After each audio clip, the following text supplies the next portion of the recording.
The Brazilian butt became known worldwide for the beauty profile, the standard, and the buttocks of Brazilian women. The Brazilian butt became so well known that Americans, trying to achieve the Brazilian result, created the name Brazilian butt lift, aiming for a technique of liposculpture, similar to the liposculpture performed in Brazil with fat transfer, focusing on the Brazilian butt. Today, I have published in 2019 in the American Journal of Plastic Surgery the largest case series of volumetric correction of buttocks using fillers, demonstrating the safety and effectiveness of this treatment.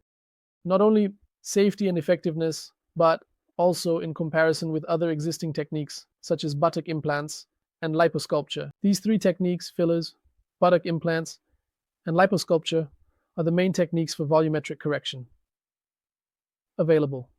Among the three techniques, each has its pros and cons, and each has its complication rate. We know that buttock implants can look good in some patients, but the main complaint regarding buttock implants is about the naturalness that we can achieve with fillers. Buttock implants require a scar, hospitalization, and anesthesia. And often I receive patients trying to correct the irregularities around the buttock implant, as well as many patients who remove the implant for volumetric correction with fillers. In fillers, we have various types of products, but as I mentioned in the other videos, the buttock implant and the replacement of the implant for volumetric correction require a longer-lasting product. And we have PMMA as the only long-lasting product available with Anvisa, with FDA in the United States and with Anvisa in Brazil. In Brazil, we use it very frequently for volumetric correction in larger volumes because the cost of the product here is also more affordable. The quality of the doctors and their experience in using PMMA allows us to confidently demonstrate that the results are indeed beneficial and safe compared to other techniques. There is liposculpture, which is currently much debated in the medical field due to the high risk of fat embolism, a risk that practically does not exist with fillers as it is minimal. We are not aware of any cases of pulmonary embolism due to fillers.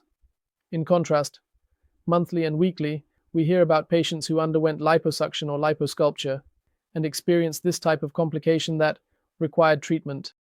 So, in fact, these three techniques, all indications from our experience of 16 years, from our publication, and from my experience of performing buttock fillers every day, show that volumetric correction not only leads to greater patient satisfaction, but also ensures patient safety compared to the other existing techniques, not that one thing replaces the other. Yes, there are indeed patients whom I highly recommend to undergo implants, specific patients for whom implants may sometimes be the best option. There are patients who are already going to undergo liposuction and can indeed take that fat and place it in the buttocks. There are patients who, after these treatments, whether from liposculpture or the use of implants, come back to me for small corrections and harmonizations so that their buttocks can get as close to perfection as possible, allowing them to feel happier with themselves and thus have a more fulfilling life, more or less.